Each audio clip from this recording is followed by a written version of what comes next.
Hey guys, this is a camera portion. This is Jen from ScanNCut Jam Sessions and ScanNCut Canvas and ScalHub on Facebook. Okay, camera portion of the Christmas Ornies. This is the 100 millimeter, the 4-inch one that you seen me make in the file creation. So this is the round part, and this is the little part that sticks up that we made. And here's the 80 millimeter one. Okay. Here is the clear acetate. People call it the whatever overhead transfer stuff. This stuff is amazing. When you put Oracal on this, you can really make anything you want, you know. If you want to make a little football player or, you know, basketball player, if you want to make, you know, a little moose, or, you know, you want to do a whole nativity scene, you lay out that Oracal on there and you cut it out with your ScanNCut, you got it made, because, you know, this is stiff. It can stand up. So, you know, you can do anything you want with this. Get yourself a good file and go for it. Alright, we're going to lay this out on our mats. Here's me old trusty dusty one. This stuff comes, goodness, 12 by 12 sheets is what I bought it. I'm going to have to head back there and probably get some more because I use this stuff all the time. I love it. Okay, and I use my deep cut blade. Anything that is a little thicker than vinyl or cardstock, you will find me use my deep cut blade, because I find that our blades are very fragile. A lot of you have reported chipping and stuff like that, and actually the very first blade I had was sent to me chipped. So when I get into anything that is remotely thick or may possibly injure my blade, I use a deep cut blade. Even if I have to have it on a half, set the setting to a half, that's what I do. On my acetate, I will set it at a lower setting. I think with this I start at a 5, and I will do a double cut. The basis of, for me, when I use my machine, I try to take really good care of it. So if I have to do a double cut with a deep blade, that's fine. That's what I do. So let's go over and let's get it set up. Okay, so I'm over here at the machine. I have my deep blade in. I have, of course, in my deep blade holder. And please, before you do this, when you put your blade in, I want you to look at it as you're tightening this, okay? You got to tighten it all the way down past 12, and I mean tighten it down, okay? And then I want you to back it all the way up and look at it. I want you to look at this top part right here, okay? And notice when you start seeing it pop out, okay? I can tell you what, I can see my blade right there. And look at where that's at. That's at about -2, -3. So there's something about this machine that really likes a light blade. So that's pretty crazy. But if I were to tell you, oh, go set your blade on a 5, I would be cutting down to Australia. I would be visiting Kitty through the little cut that I've made in my mat. Okay? So you really do need to visually check how far out your blade sticks as compared to how thick your material is. If your blade's sticking out this far and your material is only that deep, you know you're cutting through your stuff, okay? So visually look. So I know that my old machine, I used to set it, I think it was about at a 5. Well, this one, I'm going to set it at about a 1, and I will hit cut. After, of course, I bring my appropriate file up. Okay, so let's go in and let's find our file. We'll do the 4-inch one first. Just buzz right through there and hit cut. Oh, that's right, I forgot. Gotta change my mat size. I could have put them both on the 24. I wasn't even thinking about that. Oh well. So I'll wait for this to cut and see if it goes through. If not, I'll do a double cut. And I will be right back. Alright, so it's finished cutting, but don't pull it out. Let's just come in here and see.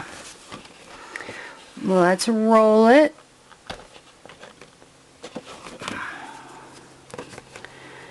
Roll it. When I say I roll my mat, this is what I mean. Roll it and see. Nope. Looks like maybe another cut would do us okay. Yeah, because it doesn't look like that's all the way through. Just about. Okay. So, this says finish cut. Okay, so I hit okay. But then I hit cut again and let her buzz through there again. It's always better to have a double cut than to cut through your mat. And sometimes, even though you've did your test cut and it looks okay up in the corner, sometimes the machine's down in the right hand lower corner. When it starts to work this way, it may not cut through. Alright?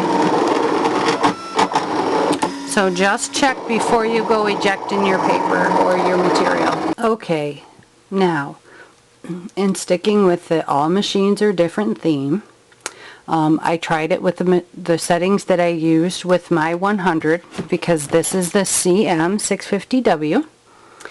It would not cut all the way through with those settings, so I kept slowly going up in blade depth, and it just wasn't cutting through. So even though the blade showed at like a -3, I ended up going to a 10. Okay, let me see if I can show you this. Let me bring it over here out of the bright light. I ended up going to a 10, which that's how much of the blade stuck out. So quite a bit of blade. And you can see there's where it's at. And then my pressure I took up to a 3, which is unheard of for me. I usually never monkey with that pressure.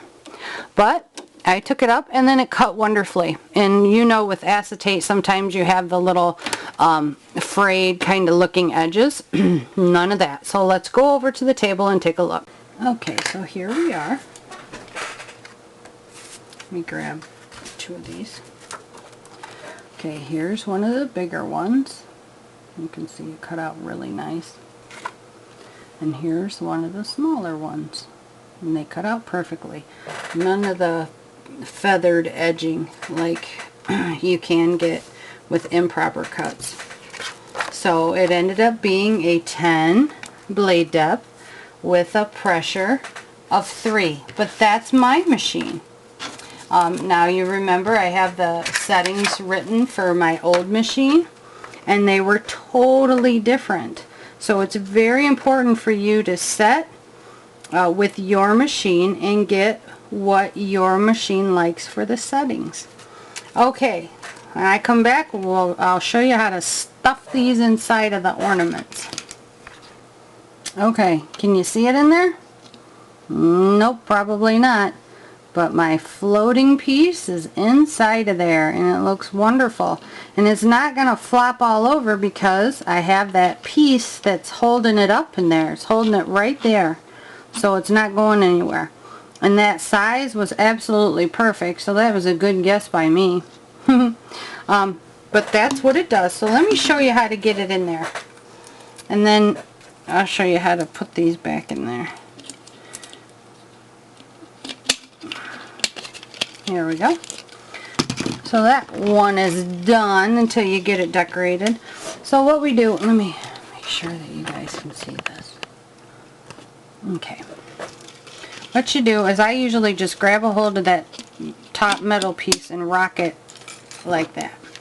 Grab a hold of your acetate or your plastic, whatever, and I roll the sides kind of together like this. Okay. Now you don't want to roll it really tight because you don't want to crack it. Okay, roll it up and just start sticking it in there, but make sure you kind of try to keep a hold of this plastic tab. Okay, and you get it in there and you just let it relax.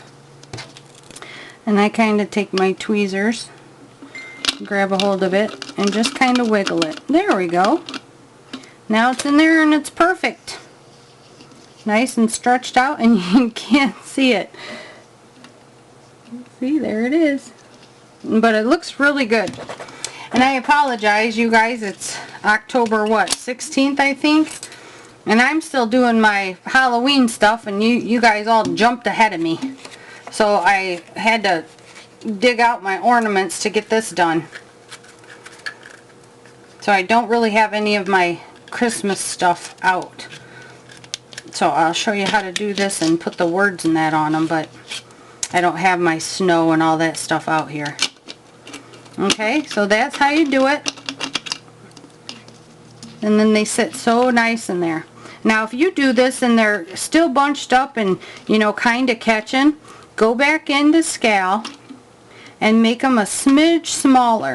Okay, but they should stand up and not cave in on any of the sides.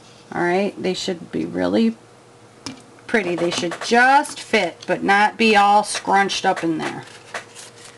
So go ahead and do all them. I'll show you a little one. Oh, and to put the, oh, where did that, oh yeah, it is in there. Jeez, I didn't even see it. So the floating piece is going this way. When you put the top part back in, straddle that. Okay, so put it in like that so that it's straddling it. Oops. Like that. Maybe. Okay. There, just like that. Alright, so let's do a smaller one, but it's the same thing. Hopefully these fit as well as the big ones did. But you can make these up for any size you have.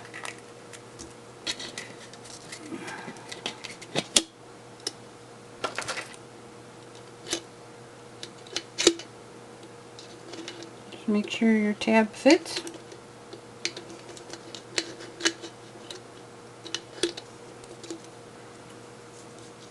Now this one looks like it'd be just a tiny bit smaller because it's kind of bending, and you can see that. I don't like that, so I will make these a little bit smaller. I could have probably went 3 inches. You see it comes down and it kind of bends, so I don't like that. So I will make these smaller. But that's how you go about doing the floating ornaments. Really easy, but man, do they look fancy.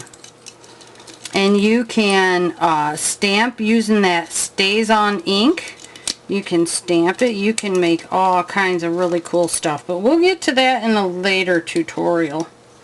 Now I have to get into the vinyl on the outside. But you can do like a 2-layer thing. You can have vinyl inside and then vinyl on the outside, or you can do like a big vinyl, what are those called, snowflakes on the inside and some words on the outside. You can just go hog wild with these. I will be back with how to do the vinyl. Okay, so the first one I'm going to show you is just putting a tiny little thing on the front. So make sure your little ball is kind of clean, and don't put it on the crease like I just about did. Spin your little inside thing, get it away from the crease. Okay.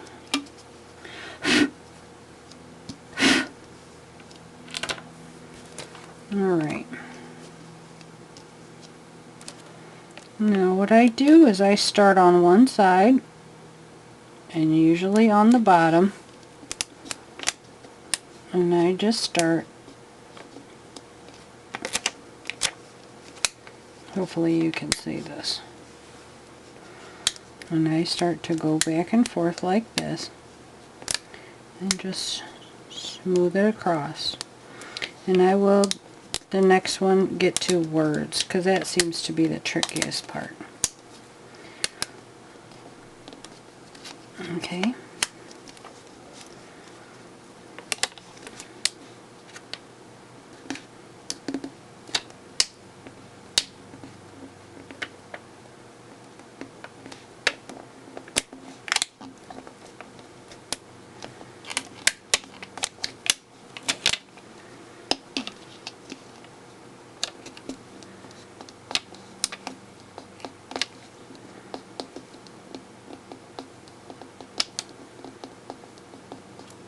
You see, it looks like it wants to start to wrinkle there.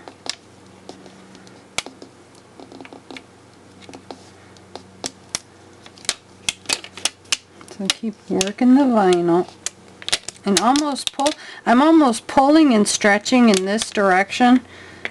The vinyl will stretch. It's the paper, or the low-tack transfer tape, that does not want to stretch. The vinyl will stretch, but that won't. Okay.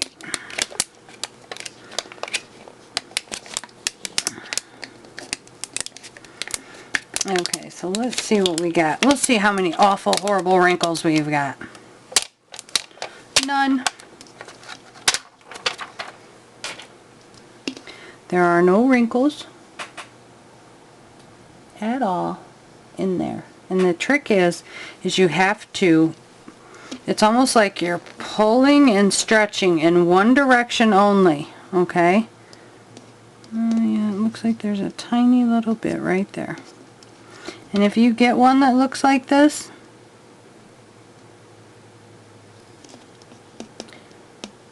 the problem is these balls. If you get one, just do exactly what I'm doing right here, and it's gone. Just push in one direction. That's what you have to do when you're working with vinyl, is only go in one direction. So I'm pulling and I'm stretching, okay? So when you have your paper on there or your vinyl, just start. So I started here and I worked this way constantly. I was constantly moving in that direction. The vinyl stretches, but the transfer tape doesn't. So if you can get this tape down and stretch that vinyl underneath and get that vinyl to stick, that's what you want. The tape doesn't, but the vinyl does. Okay? So there's, oops, sorry, I'm in the dadgum. There's Colin's First Christmas, a little ornament. Okay? And I'll do another one where we just work with words. Okay. I have just a regular ornament, none of the floating. And I put the glitter inside. And to glitter these, I like to do it quick. So I don't want glue, because glue takes forever to dry. Let me try to back this out here. So what I do is I use glitter dust spray. Of course, I never pay anything for anything. I went to Meijer's and they had a whole roll of clearance craft stuff, which made me so excited because of course, you know, I don't have a lot of money, but when they have stuff like this on sale, it was another 75% off of this price. So I think I ended up paying 25 cents for all of this stuff, or whatever that was. So what I do is I spray inside the hole. I spray enough so that it puddles up, and then I rock it around and coat it really good, because we all know that the spray paint stuff dries really fast because of all the chemicals that's in it. So then I take glitter, again another clearance thing, and then I dump the glitter in there and I roll it all around, okay? And then when it's all coated, just take the top off of there, pick this up, and then dump it back in so you don't have any waste. But make sure that you do it on one of these big old things, so that, you know, if some of your glitter does eke out, that you can lift it up and put it back in there, because you don't want to waste anything. At least I don't. I'm not a wasteful person. Okay, so that's how you can glitter your balls and have them dry really quick. Like this is already dry because I used this spray kind of spray paint type of stuff, and it comes with glitter already in it, so hey, I'm ahead of the game. And it adds kind of like a rainbow hue to it, which I really like. So that's how I go about prepping that. Alright, and off to get our word. Okay, oh, I want to get this focused in here for you. Alright, so here is, turn the light on. Here is a word that I put on there, and it's probably hard to tell, but you can see that it kind of slopes down. It's not even because this is just a straight word, and there's nothing that's been done to it. And this is how most people's words will look, because they haven't altered the shape of the word. Okay, they've just printed it or just cut it straight and then applied it. Well, and when we use Scal, we are able to adjust the look of the word, and I'm going to show you how to do that, as well as how to put this on without having those ugly little wrinkles in there. What you'll want is either a heat gun, and if you use a regular heat gun, you want to be careful because it gets really hot, but you don't leave it on there that long. However, your fingers can get singed pretty quickly. But most of you probably have a hair dryer. Hair dryers work the best. My hair dryer is all the way out in the barn, which is in pretty much another zip code. It's so far away, so I will be using my heat gun just to kind of show you how to do it. Alright, let me go get the other words and weed them out, and I'll be back to put them on. Okay, so I'm back, and I have my word, but it's curved because round things are curved. Alright, so I put it on a piece of fabric so it's not rolling all over, because these things, oh my goodness, they never stop rolling. So let's see, make sure this is in the picture because I always manage to not get what I'm trying to do here. Okay, we'll start with one side and work over. Don't ever lay this all on at once. Oh, good gracious. And this is the first 4-inch ball that I've ever done, so I'm sure this size will need adjusted. But I want to show you kind of the technique. Okay, and we'll start at the bottom of this B.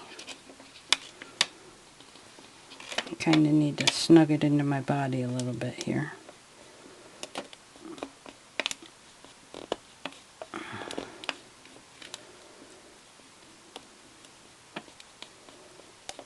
We'll slowly start to move it up.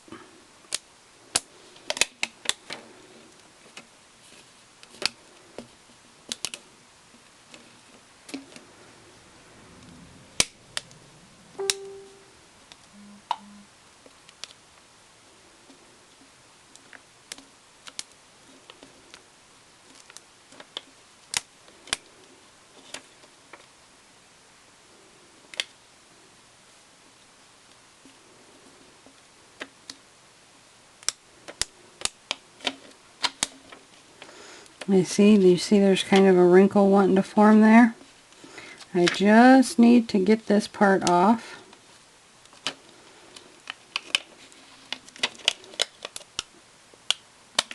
So I can work that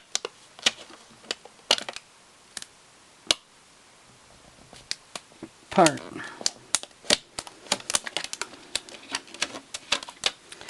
So let's see if this all wants to come off.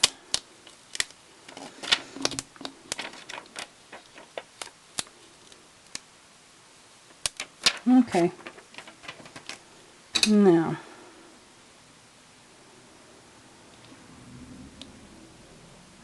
I can take this and slowly start to lift. I'll work this part first. If you can work this out,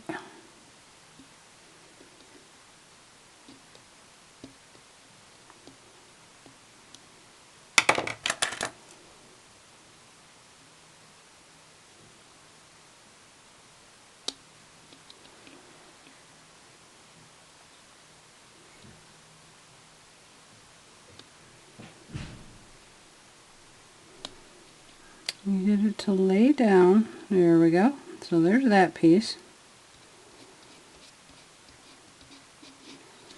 And now we'll go down to this one. Get under the edge and slowly start to lift.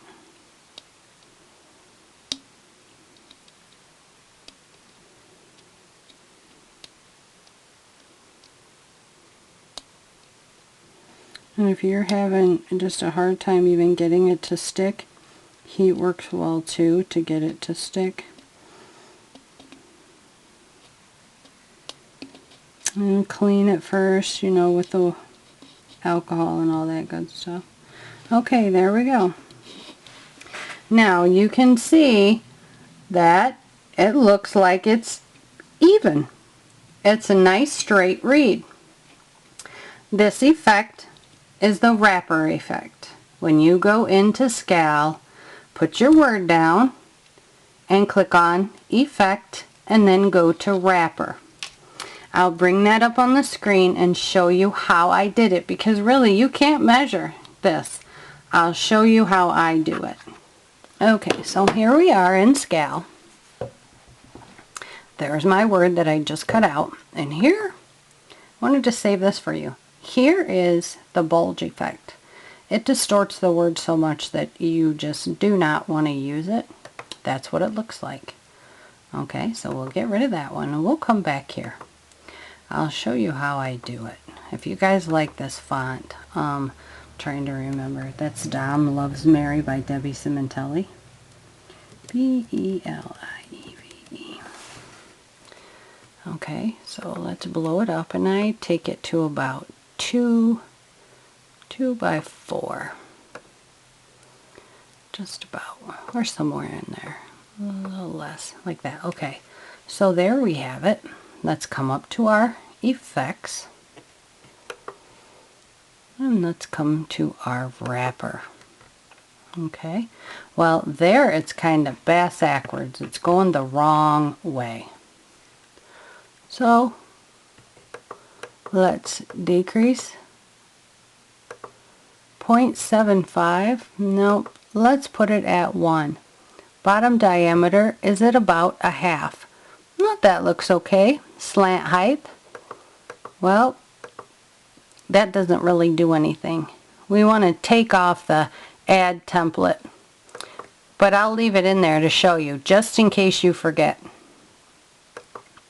You can increase it. Let's say you have a little bit of a smaller ball, maybe. Increase the bottom diameter. You will want a stiffer curve. Alright? So for my 80mm balls, I will probably want one about like that. About 3 inches for the smaller ball.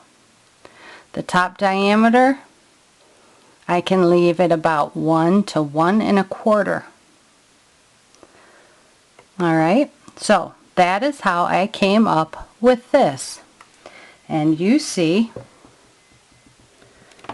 as you look at it, it is completely straight.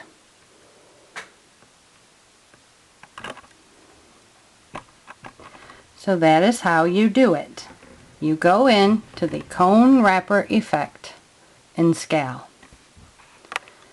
And you do the top diameter between 1 and 1 1/4. The bottom diameter about 3 inches for the smaller ones.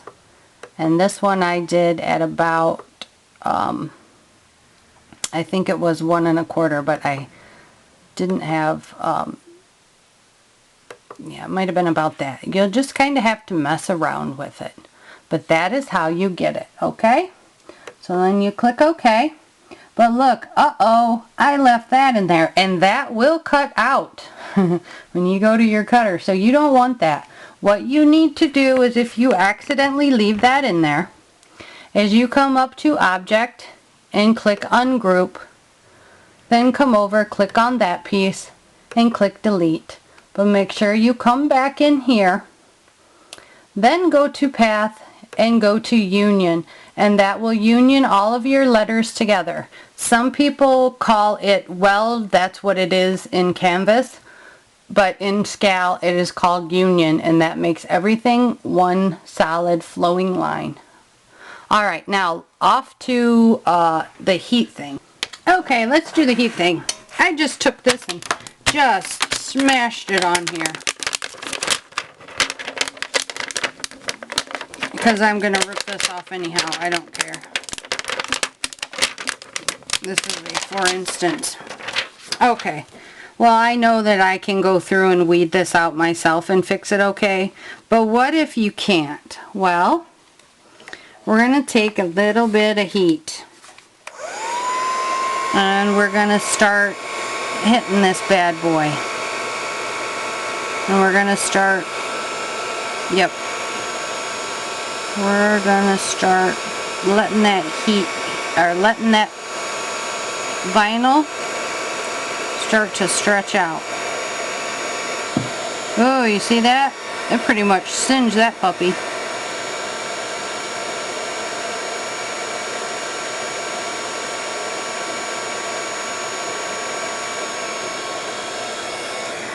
I need to put it on my stand. Oops, don't want to be baking all my stuff over there.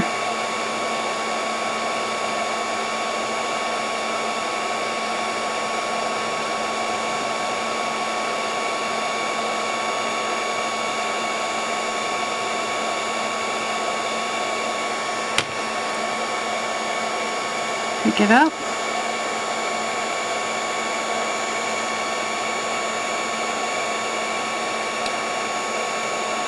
And stretch it back out.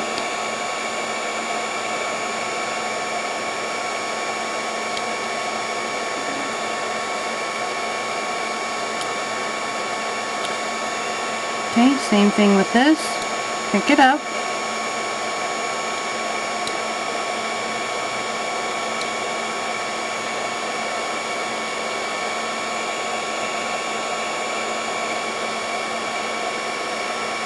And then do it like that, okay? Hit it with some heat. Not too much that you're baking it like Santa's cookies. But I'm telling you what, that will give it one heck of a good seal. Ooh, buddy. And remember, heat guns are one heck of a lot stronger than hair dryers.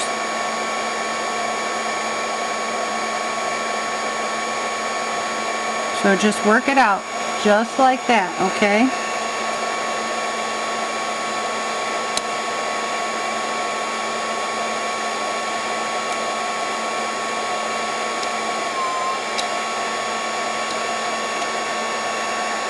So pick it up.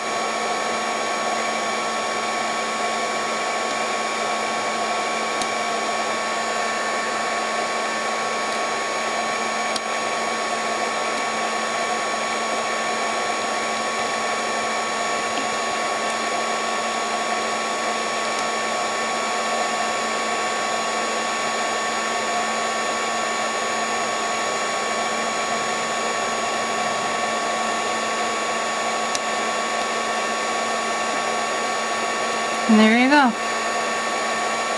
And then after you get that whole entire word down, if it looks like your edges or something might come up, hit it with some heat, and that will seal them right on down there.